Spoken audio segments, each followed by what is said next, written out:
Este es el Sol. Hace unos 10.000 años antes de Cristo, la historia abunda de grabados y escrituras reflejando el respeto de los pueblos y la adoración por este objeto. Y es simple entender por qué. Ya que el sol sale cada mañana, trayendo visión, calor y seguridad, salvando al hombre del frío y de la ciega oscuridad llena de predadores de la noche.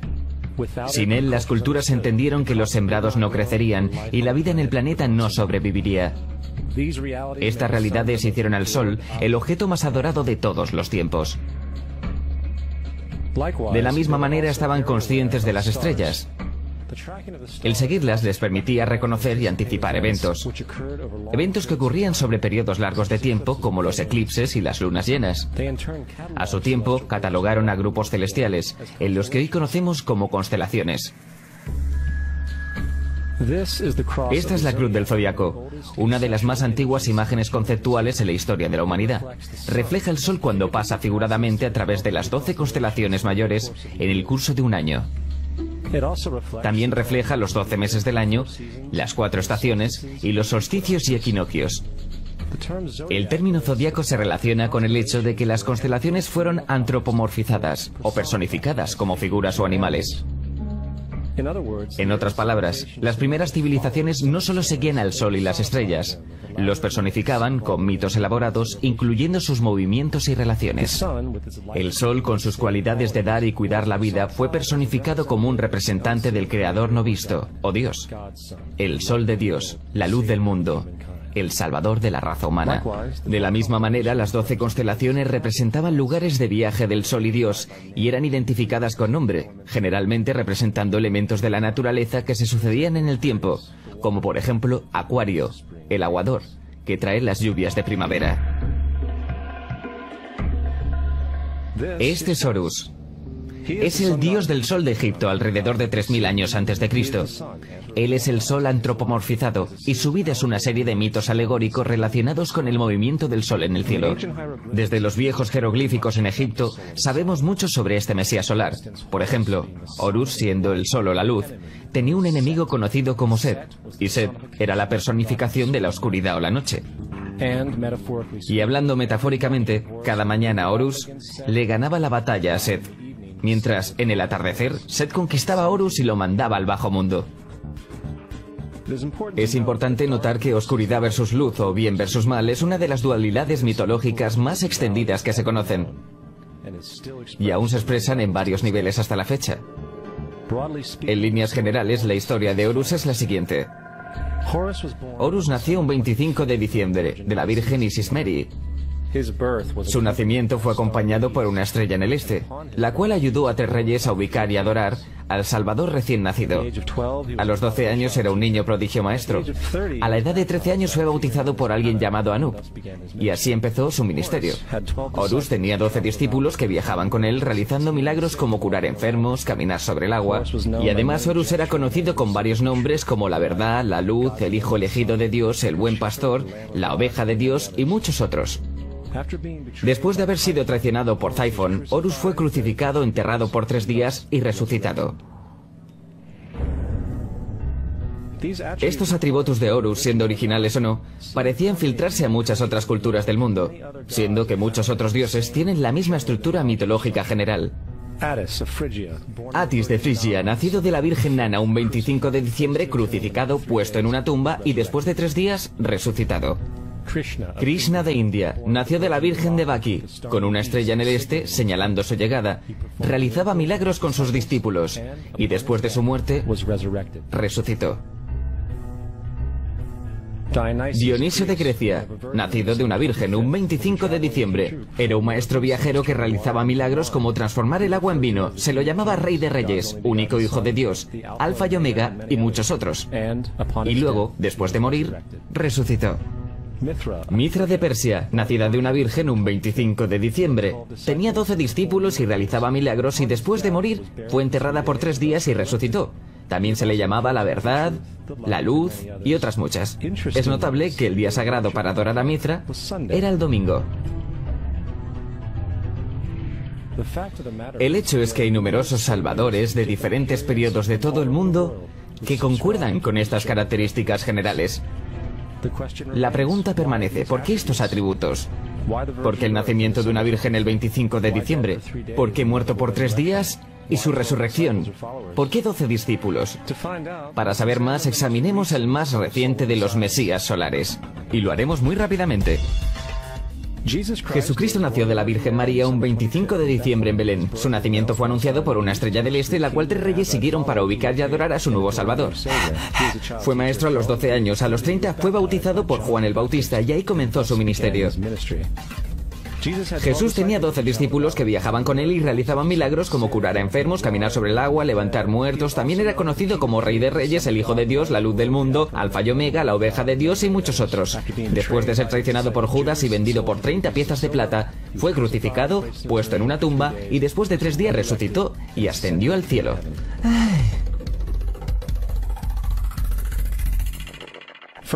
Para empezar, la secuencia del nacimiento es completamente astrológica.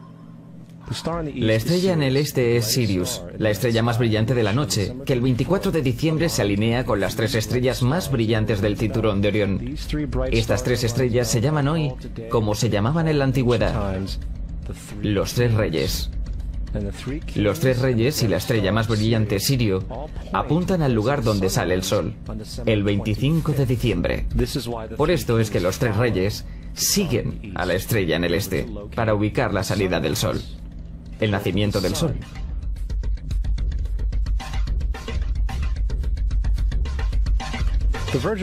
La Virgen María es la constelación de Virgo, también conocida como la Virgen. Virgo en latín significa virgen. Virgo también es referido como la casa de pan. Y la representación de Virgo es una virgen sosteniendo un puñado de trigo. Este casa de pan y su símbolo de trigo representan agosto y septiembre, la fecha de la cosecha. Belén, de hecho, se traduce literalmente como casa de pan. Belén es entonces una referencia a la constelación de Virgo, un lugar en el cielo, no en la tierra. Hay otro fenómeno muy interesante que ocurre el 25 de diciembre, o el solsticio de invierno. Desde el solsticio de verano al solsticio de invierno, los días se hacen más cortos y fríos. Desde la perspectiva del hemisferio norte, el sol parece moverse hacia el sur, haciéndose más pequeño y escaso. El acortamiento de los días y la caducidad de las plantaciones, cuando se acercaba el solsticio de invierno, simbolizaba el proceso de la muerte para los antiguos. Era la muerte del sol. Hacia el 22 de diciembre la desaparición del sol era un hecho. Habiéndose movido hacia el sur continuamente, durante 6 meses llega a su punto más bajo en el cielo. Aquí algo curioso sucede. El sol deja de moverse hacia el sur, al menos durante esta pausa de 3 días. El sol permanece cerca de la constelación Cruz del Sur, o Cruz. Después de ese tiempo, el 25 de diciembre, el sol se mueve 1 grado, esta vez hacia el norte, anunciando días más largos, más tibios y la primavera. Entonces se dijo, el sol murió en la cruz, estuvo muerto por 3 días, solo para resucitar o nacer nuevamente. Por esto es que Jesús y muchos otros dioses solares comparten la crucifixión, la muerte de 3 días y el concepto de resurrección. Es el periodo de transición del Sol antes de cambiar su dirección hacia el hemisferio norte, trayendo la primavera y por consiguiente la salvación. Sin embargo, no celebraban la resurrección del Sol hasta el equinoccio de primavera o Pascuas. Esto se debe a que en el equinoccio el Sol oficialmente vence a la malvada oscuridad, cuando los días se hacen más largos que las noches y las condiciones revitalizantes de la primavera aparecen. Ahora, probablemente, el más obvio de todos los simbolismos astrológicos alrededor de Jesús sean los 12 apóstoles. Son simplemente 12 constelaciones del zodiaco, a través de las cuales Jesús, siendo el sol, viaja. De hecho, el número 12 se ve en toda la Biblia.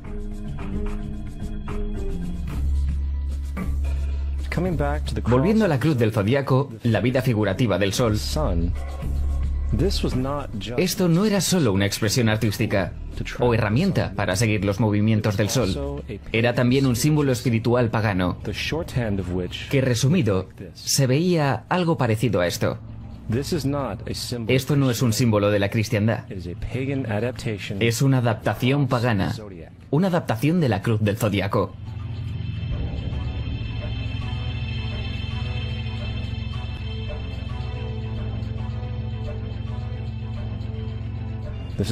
Es por eso que Jesús en las primeras artes secretas se mostraba con su cabeza sobre la cruz, debido a que Jesús es el sol. El sol de Dios, la luz del mundo, el Salvador levantado, el que vendrá nuevamente como lo hace cada mañana, la gloria de Dios que defiende el mundo de la oscuridad, el que nace nuevamente cada mañana y puede verse viniendo entre las nubes, alto en el cielo, con su corona de espinas o rayos solares.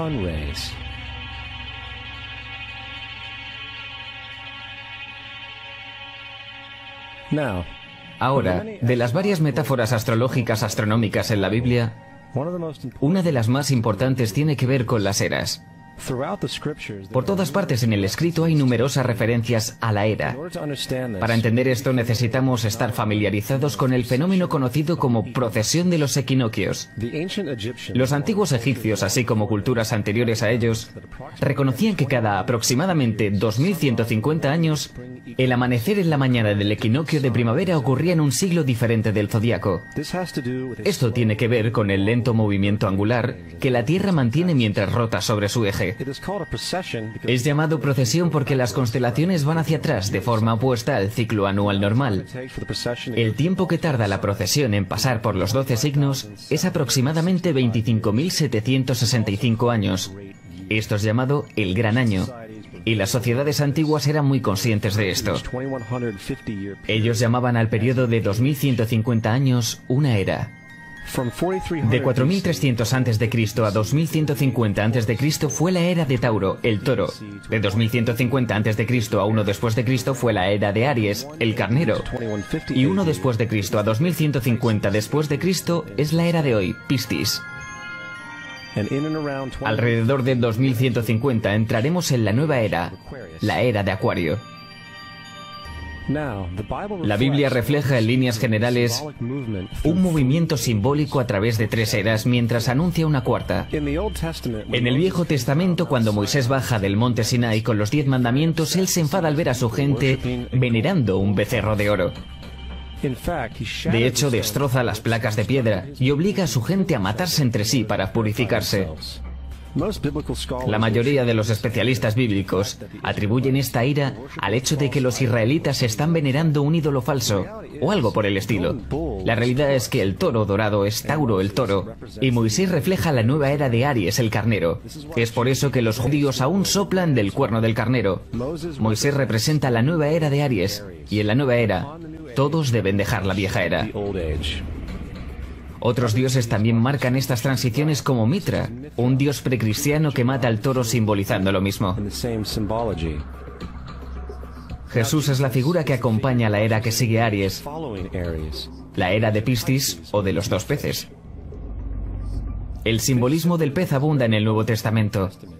Jesús alimenta a 5.000 personas con pan y 2 peces. Cuando él comienza su ministerio caminando en Galilea, se hace amigo de 2 pescadores que lo siguen. Y creo que todos hemos visto el pez de Jesús detrás de los autos. Pocos saben qué significa realmente. Es un símbolo astrológico pagano del reino del sol, durante la era de Piscis. También el supuesto nacimiento de Jesús es esencialmente el principio de esta era. En Lucas 22:10, cuando a Jesús le preguntaron sus discípulos dónde serían las próximas Pascuas cuando él se hubiera ido, Jesús contestó: cuando entren a la ciudad contemplen, ahí encontrarán a un hombre. Él sostendrá un cántaro. Síganlo a la casa donde entre. Este escrito es uno de los más reveladores de todas las referencias astrológicas. El hombre llevando el cántaro de agua es Acuario, el aguador, que siempre está dibujado como un hombre echando agua desde un cántaro. Él representa la era que sigue a Piscis. Y cuando el sol deje la era de Piscis, irá a la casa de Acuario, ya que Acuario sigue a Piscis en la precesión de los equinoccios. Todo lo que Jesús está diciendo es que después de la era de Piscis, vendrá la era de Acuario. Ahora, todos hemos escuchado acerca del final del tiempo y el final del mundo. Aparte de la representación caricaturesca del libro de las Revelaciones, la fuente principal de esta idea viene de Mateo 28:20, donde Jesús dice: estaré contigo hasta el fin del mundo. Sin embargo, en la versión del Rey James, mundo es una mala traducción, entre otras muchas malas traducciones. La verdadera palabra usada es aeón, que significa era. Estaré contigo hasta el fin de la era. Lo cual es cierto, ya que la personificación cristiana solar de Jesús terminará cuando el sol entre en la era de Acuario. Todo el concepto del fin del tiempo y del fin del mundo es una alegoría astrológica mal interpretada. Digámosle eso ahora a alrededor de 100 millones de personas solo en América que creen que el fin del mundo se acerca. Más aún, el personaje de Jesús como híbrido literario y astrológico es más explícitamente un plagio del dios del sol egipcio Horus. Por ejemplo, inscrito hace alrededor de 3500 años en las paredes del templo de Luxor en Egipto hay imágenes de la anunciación de la concepción de Inmaculada, el nacimiento y la adoración de Horus. Las imágenes comienzan con Tau, anunciando a la Virgen Isis que concebirá a Horus. Luego Nef, el Espíritu Santo, impregna a la Virgen. Y después el alumbramiento y la adoración. Esta es exactamente la historia de la concepción milagrosa de Jesús. De hecho, las similitudes literales entre la religión egipcia y la religión cristiana son asombrosas.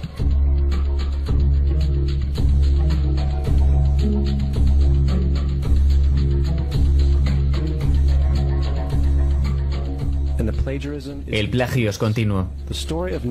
La historia de Noé y el arca de Noé está tomada directamente de la tradición. El concepto de la gran inundación es común a través del mundo antiguo, con más de 200 declaraciones diferentes citadas en distintos periodos y etapas. Sin embargo, no se necesita demasiado para encontrar una fuente precristiana en la épica de Gilgamesh, escrita en 2600 a.C. Esta historia habla de una gran inundación mandada por Dios, un arca que salvó animales, e incluso el envío y retorno de una paloma, todos comunes con la historia bíblica, junto con muchas otras similitudes.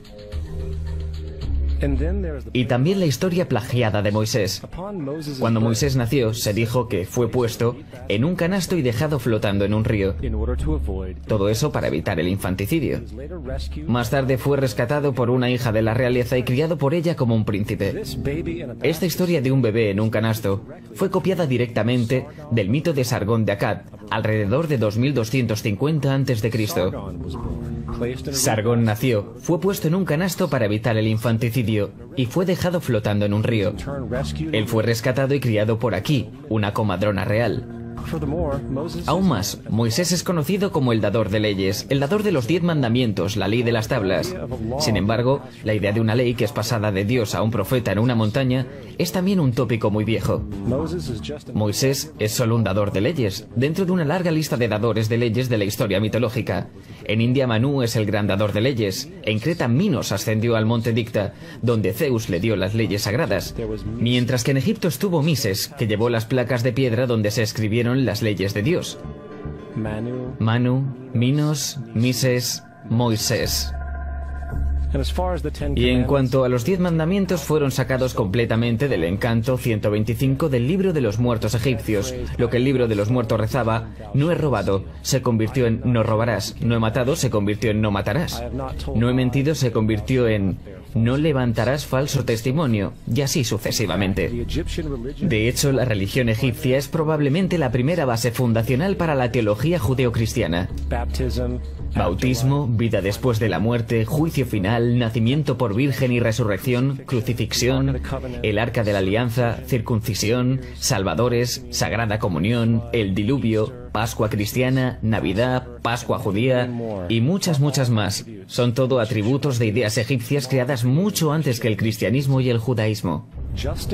Justino Mártir, uno de los primeros historiadores cristianos y defensores, escribió: cuando decimos que Jesucristo, nuestro Maestro, fue concebido sin unión sexual, fue crucificado y muerto y resucitó y ascendió al cielo, no proponemos nada distinto de lo que crees con respecto a lo que estimamos sobre los hijos de Júpiter. En otro escrito, Justino Mártir dijo: Él nació de una virgen. Acepta esto. Junto con lo que crees de Perseo. Es obvio que Justino y otros cristianos antiguos sabían cuán similar era la cristiandad respecto a las religiones paganas. Sin embargo, Justino tuvo una solución. Según él, el diablo lo hizo. El diablo tuvo la previsión de venir antes que Cristo y crear estas características en el mundo pagano. Cristiandad fundamentalista fascinante. ¿Esta gente realmente cree que el mundo tiene 12.000 años? Realmente le pregunté a uno de estos tipos, ok, ¿y los fósiles de dinosaurios?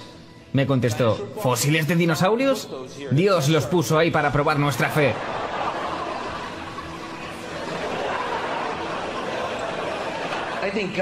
Creo que Dios te puso aquí para probar mi fe, amigo.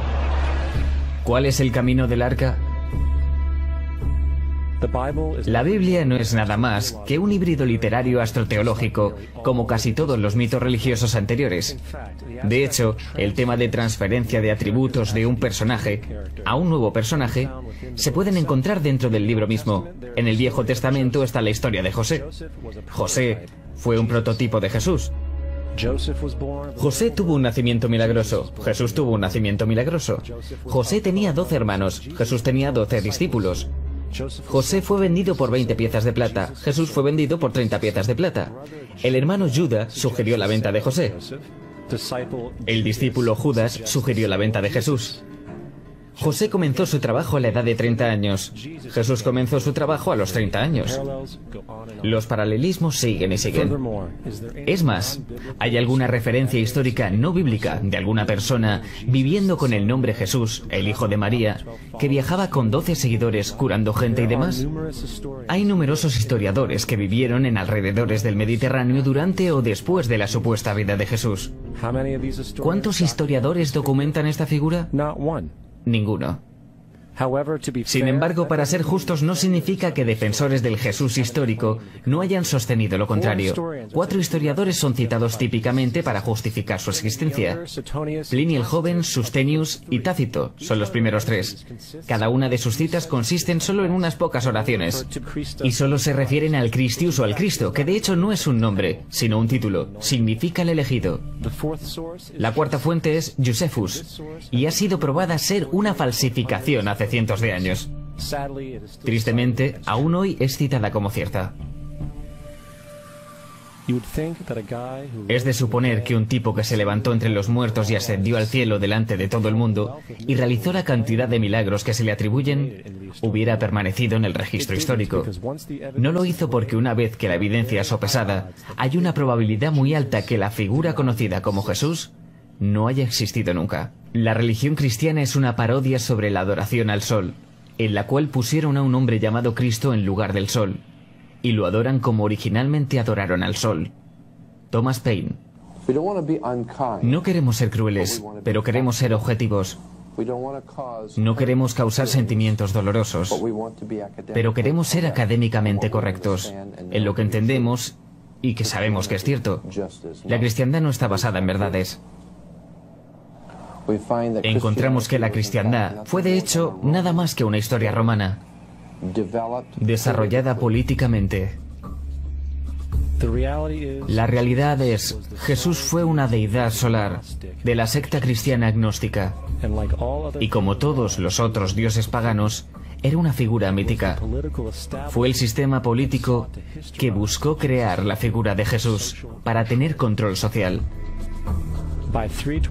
Por el 325 después de Cristo en Roma, el emperador Constantino convocó al Consejo de Nicea. Fue durante esta reunión que las políticamente motivadas doctrinas cristianas fueron establecidas y donde empezó la larga historia de derramamiento de sangre y fraude espiritual. Y por los siguientes 1600 años, el Vaticano mantuvo un control político sobre toda Europa, conduciendo a periodos felices como la Edad Oscura, junto con iluminados eventos como las Cruzadas y la Inquisición.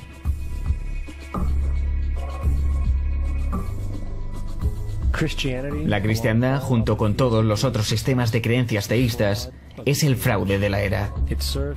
Sirve para separar a las especies del mundo natural y de la misma manera de los demás.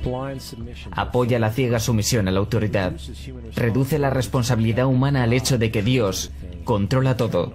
Y de hecho, se pueden justificar crímenes horribles en nombre de la búsqueda divina. La religión nunca podrá reformar la humanidad porque la religión es esclavitud, y aún más importante, hace más fuerte a los que conocen la verdad pero usan el mito para manipular y controlar las sociedades. El mito religioso es el mecanismo más poderoso que jamás haya sido creado y sirve como terreno psicológico, donde los otros mitos pueden prosperar.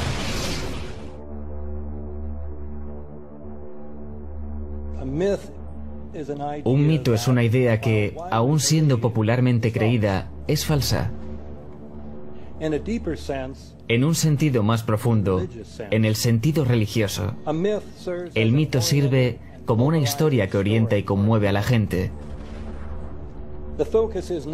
El foco del mito no es la relación de la historia con la realidad, sino con su función. Una historia no puede funcionar a menos que sea creída como cierta, por la comunidad o por la nación.